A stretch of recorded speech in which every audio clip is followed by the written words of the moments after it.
Amigos de Politicarte, este es el lado político de esta semana. Bueno, pues ya el presidente cumplió, por lo menos es lo que él dice, en entregar un nuevo aeropuerto internacional a la zona conurbada del Valle de México. El Aeropuerto Internacional Felipe Ángeles, prometido desde que inició su administración, se entregó el 21 de marzo, una fecha emblemática para el presidente, pues es el natalicio de Benito. Sin embargo, hay que decir que la atención, y queda claro que se hizo de forma, digámoslo así, adrede, es pues este tema de que si hubo una señora vendiendo ayudas, de que si las dificultades para llegar al lugar y un sinfín de comentarios que podemos ver alrededor de este evento, que se convirtió en uno de los eventos de mayor protocolo y de aplauso al propio presidente. Vimos la presencia de una gran cantidad de figuras políticas como gobernadores, miembros del gabinete, y también fuimos testigos de ver a varios miembros del sector empresarial, desde el ingeniero Carlos Slim, pasando por el propio Emilio Azcárraga, dueño de Televisa, y también vimos a varios de los consentidos de esta actual administración haciendo gala de alguna manera de acompañar al presidente en un momento preciso, en un momento interesante para su administración, entregar un aeropuerto que está inconcluso y que de alguna manera pues marca parte de lo que es su propia administración. Pero realmente ese no sería el verdadero punto de nuestro análisis, pues el aeropuerto sin duda va a cumplir con sus propias funciones conforme vaya avanzando el tiempo. Es decir, un berrinche presidencial, eliminar lo que se estaba construyendo, incluso se ha declarado como una área natural protegida lo que se construyó del viejo aeropuerto de Texcoco, el aeropuerto que no vio pues su luz, y ahora somos testigos de este aeropuerto que se había ya creado anteriormente por parte del ejército mexicano y que el propio ejército ahora fue el constructor y el que lo va a administrar, con todas las deficiencias de falta de vialidades para poder comunicarse y de la que por más que el presidente quiera decir y desviar la atención, pues nos deja claro que es una parte más de las improvisaciones. Pero repito, ese no es el verdadero tema de análisis, sino es las distracciones, las cortinas de humo, las cajas chinas que sigue provocando nuestro propio presidente y de alguna manera los dimes y diretes de la utilización del poder judicial, de la utilización de la justicia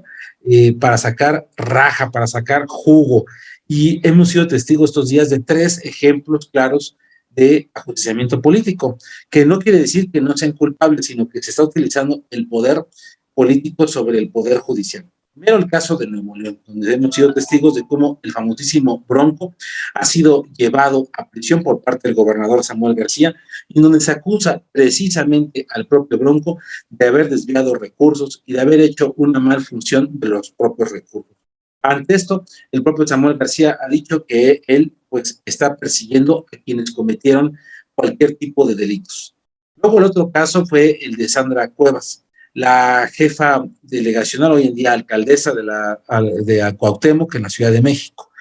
parte de este bloque entre PAN, PRI y PRD, y quien desde que tomó posesión el pasado 1 de octubre del 2021 ha sido polémica por la forma en la que opera y en la que hace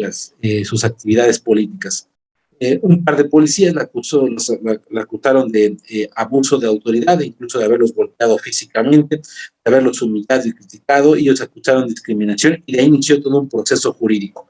Por más que quiera decir la jefa de gobierno que ella no tiene nada que ver, queda clarísimo cómo se aplica la justicia de forma más rápida para los enemigos políticos. El tercer caso es el de la familia Cuevas Morán y todo lo que tiene que ver con la familia política del fiscal general de la República, el señor Alejandro Gertz Manero. El encarcelamiento de la hija o la hijastra, digámoslo así, de quien fuera su hermano y del que Alejandro Gertz Manero reclama que su hermano Federico murió por parte del maltrato y la falta de atención por parte de la familia.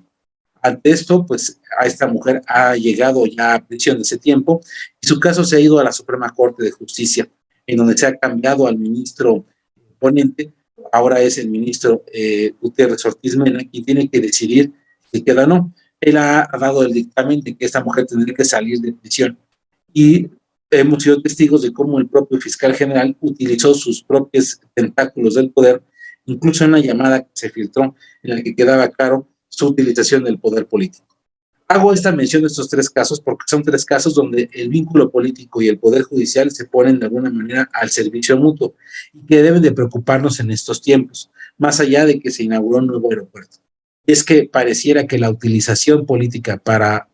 acabar con los opositores es algo que cada día es más común en México. No importa el tinte partidista y no importa quién lo esté manejando. Realmente es algo preocupante, algo que nos debe dejar nos debe motivar a la reflexión sobre qué más vamos a ver para seguir teniendo el control político y acabar con los opositores, sean culpables o no, pero la utilización rápida del poder con esos fines nos deja la gran pregunta. ¿Qué ha pasado con el combate contra el crimen organizado? ¿Qué acciones están haciendo para acabar con una de las peores inflaciones en estos últimos 30 años? ¿Qué se va a hacer para mantener la economía a flote y para que veamos de alguna manera un país que está ahorita todavía en una propia crisis provocada por el COVID-19, pero también por una crisis provocada por una administración que no ha sido lo suficientemente inteligente para atender la situación, para atender las crisis que se están viviendo? Eso es lo que deberíamos de preocuparnos. Los verdaderos sentido, lo importante sobre lo que podríamos considerar lo urgente y de burla. Ahí le doy la razón al presidente cuando dice la preocupación por pequeños detalles de la inauguración del aeropuerto. Lo que debemos de preocuparnos es de que él se ponga realmente a gobernar, de que el presidente haga su papel, de que no se olvide de que fue electo para 6 años. Y así de sencillo debe ser nuestro propio cuestionamiento. Señor presidente, ¿en qué momento va a atender lo que realmente es importante sobre lo que usted considera que es lo urgente? El gatillo político de esta ocasión sin duda tiene que ver con pues, todos estos mensajes, todos estos acontecimientos alrededor del tema del aeropuerto. Llama mucho la atención un video que ha pasado en el cual la señora Beatriz Gutiérrez, la que no quiere que le llamen primera dama, hace referencia a este viejo broma de cuando Enrique Peña Nieto se equivocó al decir que faltaban unos minutos y después dijo que eran mayores números. Esto lo dijo y no le gustó para nada al presidente. Vimos una cara de molestia. Y otra cosa también que sin duda debe de quedarse para, pues, ahora sí que tenerlo muy bien guardado dentro de estos recuerdos de la inauguración del aeropuerto, fue pues, la ausencia de algunos personajes, pero también la presencia de otros, especialmente gobernadores. Lo que ha llamado muchísimo la atención es Mauricio Curi, quien no solamente estuvo presente en la inauguración, este gobernador panista de Querétaro, sino que se ha dado discursos para apoyar a López Obrador y apoyar a su administración. ¿De veras estaban tan necesitados del recurso económico o ya estamos viendo a otro gobernador más que se alinea a un presidente que ha demostrado que el que se alinea con él le va bien y el que está contra él le va a ir mucho peor? Así que, ¿qué pasó con Mauricio?